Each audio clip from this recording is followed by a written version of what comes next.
মানুষের তৈরি করা মেশিনও যে মানুষের থেকে বেশি শক্তিশালী তার প্রমাণ করে দিয়েছিল 1950 সালে আমেরিকার জেনারেল ইলেকট্রিক কোম্পানিটি আমেরিকার এয়ার রিসার্চ কোম্পানির জন্য ওএআরএসি নামক একটি কম্পিউটার বানিয়েছিল, যাতে ব্যবহার করা হয়েছিল ম্যাগনেটিক ড্রাম মেমোরি। হাজার হাজার তার আর ঝলমলে বাতিতে ভরা যন্ত্রটি ছিল সেই সময়ের তৈরি সবচেয়ে আধুনিক ইলেকট্রনিক মেশিন, যার সাহায্যে খুব সহজে ও দ্রুত গণনা করা সম্ভব হতো।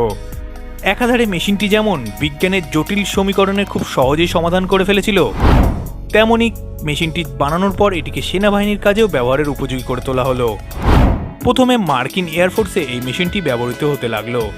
এই মেশিনটিকে সর্বসাধারণের সামনে তুলে ধরতে মার্কিন কোম্পানিটি এক অনুষ্ঠানের আয়োজন করেছিল, যেখানে মানুষের সঙ্গে মেশিনটির গাণিতিক সমীকরণ সমাধানের জন্য কে কত দ্রুত সেই পরীক্ষায় প্রত্যেকবারই মেশিনটি সফলভাবে মানুষকে পরাজিত করল।